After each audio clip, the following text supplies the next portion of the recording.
When you mention Bungie, most people think of the Halo series, or more recently the Destiny games too. Or maybe if you're a bit older you might think of the Marathon series, a bunch of first-person shooters they made way back in the early 90s, back when the word Fortnite was only used as a means of measuring time. Some people though might also remember their 2001 game Oni, a really odd but unique third-person shooter with a focus on hand-to-hand combat and a serious weeb complex.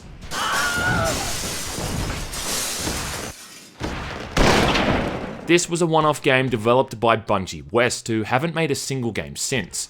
Oni comes from that period in the early 2000s where anime was just huge. I mean, 2001 was around that point in Australia where everyone was watching shows like Dragon Ball Z, Cowboy Bebop or Neon Genesis. And there was this resurgence of older anime too, with films like Ninja Scroll, Ghost in the Shell and Wicked City all getting released on DVD. It's kinda hard to not like it too. I mean, seeing dudes getting cut to pieces in a film like Ninja Scroll, or trying to deal with the weird sexual dynamics of a show like Neon Genesis. So Oni was definitely trying to tap into that demographic of gamers. Take a look at the marketing material they made for the game and you'll see what I mean.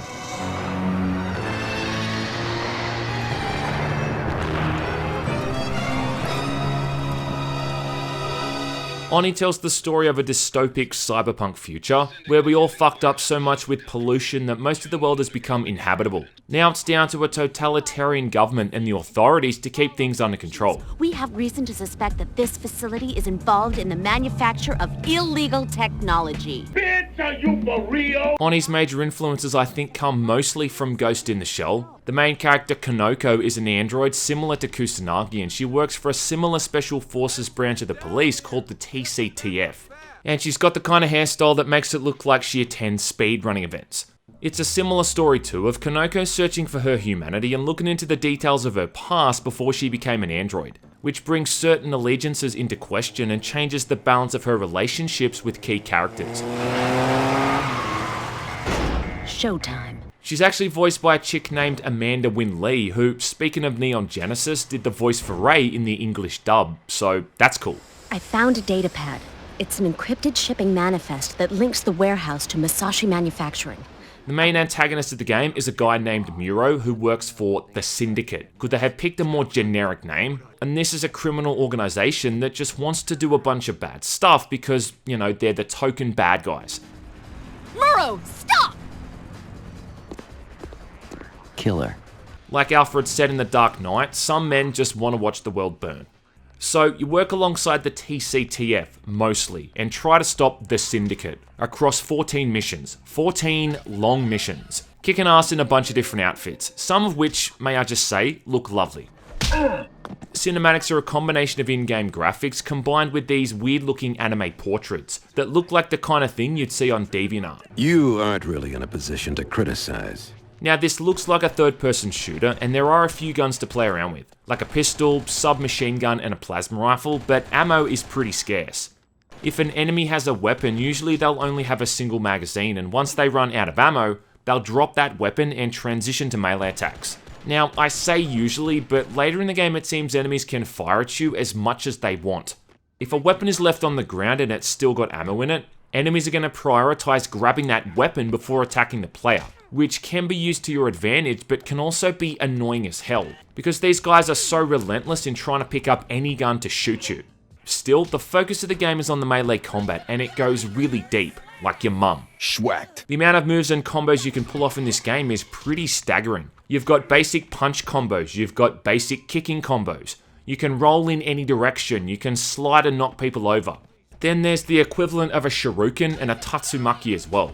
Double spin kick! You can even suplex someone if you time it right.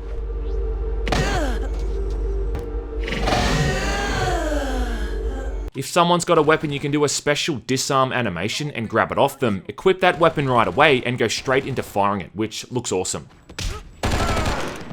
One of the coolest moves is Konoko grabs someone's head and does a full 360, along with this satisfying crack as you turn their neck bones into dust.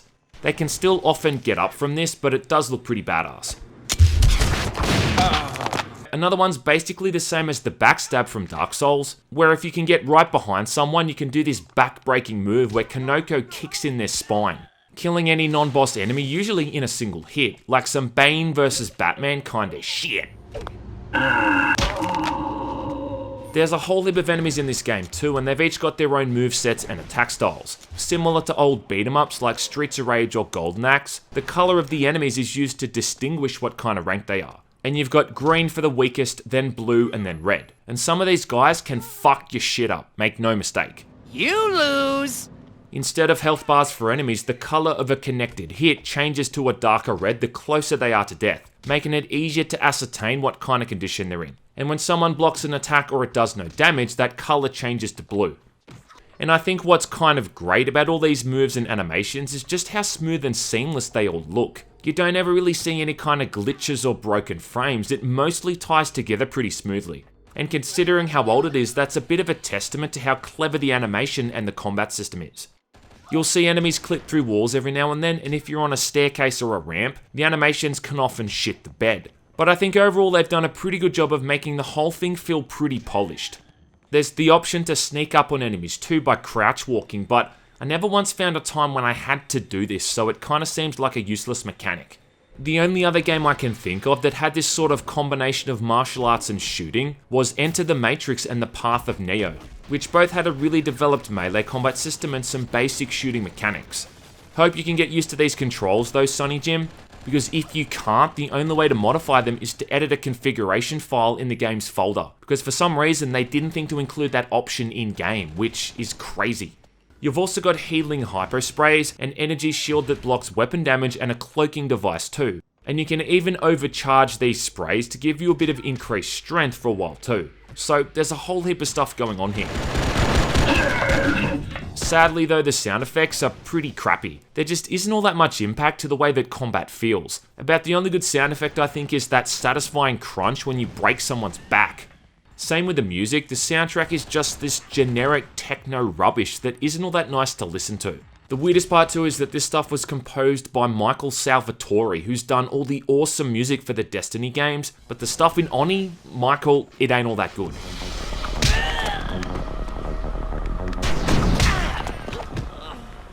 One of the main things I don't like about the combat though is that there's no button for blocking. To block attacks you simply stand still and don't fight back, which sounds counterproductive. For a game that's so reliant on melee combat, to not have a block button just seems odd.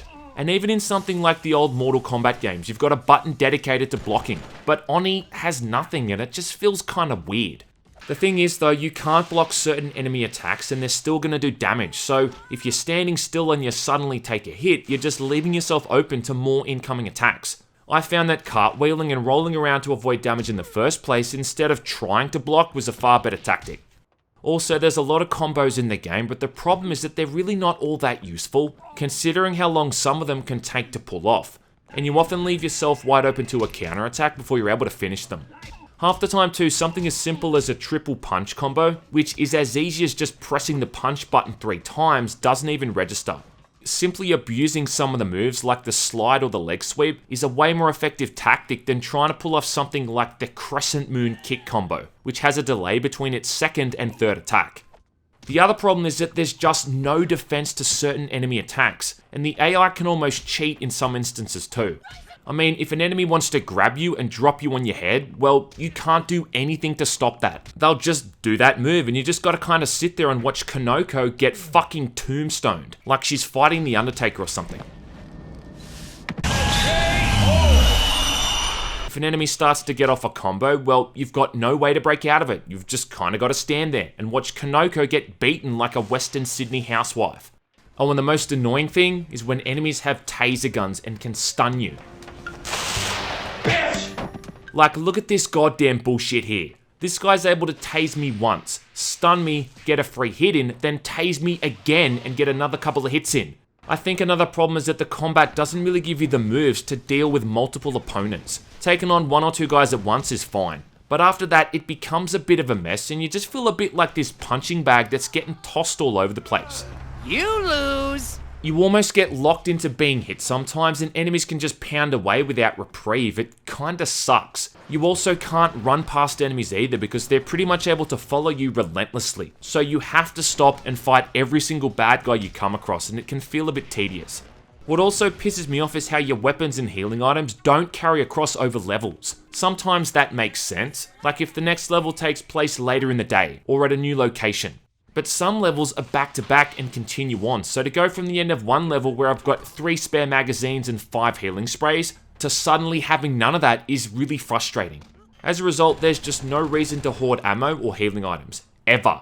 Oni also suffers a fair bit from its level design. A lot of the missions are huge in size, which is fine, but they lack a lot of detail and are really simplistic. It often just feels like you're moving through these large, empty rectangles with barely any props or detail. Apparently, Bungie even hired real architects to design these levels. I don't care who you are. Now, architects might be good at designing buildings, but they don't know a goddamn thing about how to design buildings for a video game, and this is kind of a testament to that.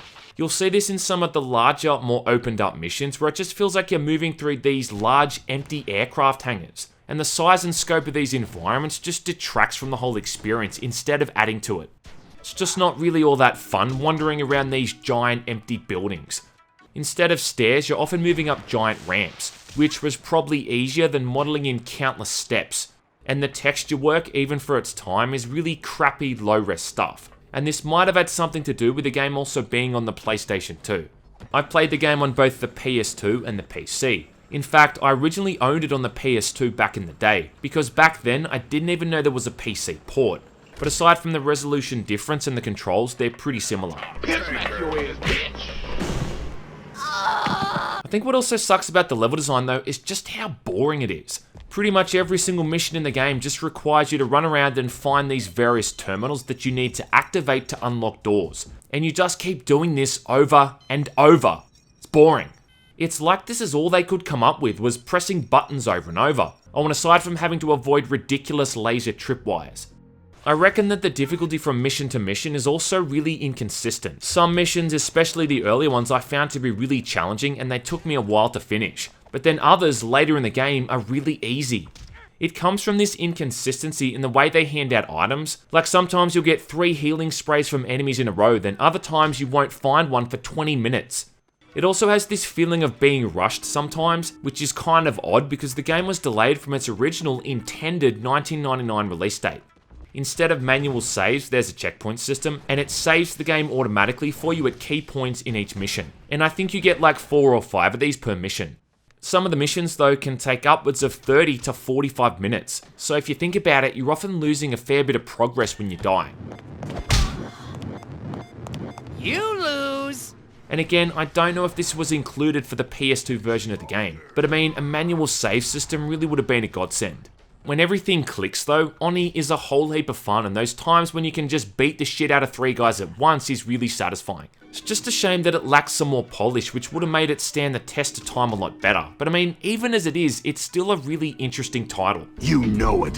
When Oni came out way back in 2001, it didn't get the best reception. Mostly for a bunch of features it promised to include but didn't deliver on.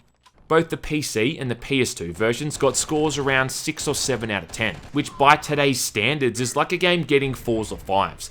If you're interested in playing it, thankfully it's actually quite accessible. There's a really cool patch called the Anniversary Edition, which makes the game easily playable on modern operating systems and at a high resolution as well. This edition also comes with mod support if you want to try out some of the community content that fans of the game have been creating. And that's pretty cool that it's got such a following, considering really it's a bit of a cult classic. You know it. I think Oni was an exercise in Bungie trying something different, and I think it has novelty in that regard. But do I think it's an amazing game? Well, to be honest, not really. Let's get it on. It is perfectly fine and playable, but I think there's far better games from around that same time period that have aged better. A lot of Oni's ideas have aged over time, that's true. But even then, there's just so much frustrating shit in this game. And it reminds me again of being a 15-year-old kid, and wanting to throw my PS2 controller out the window. Asshole! There's a reason this thing never got officially remastered or remade like a lot of other Bungie titles like Marathon and Halo. And there's a reason it never got a sequel either. But as an interesting mix of melee combat and shooting, it still has merit. And you do get to stare at Kanoko's toned ass the entire time, so it has that going for it.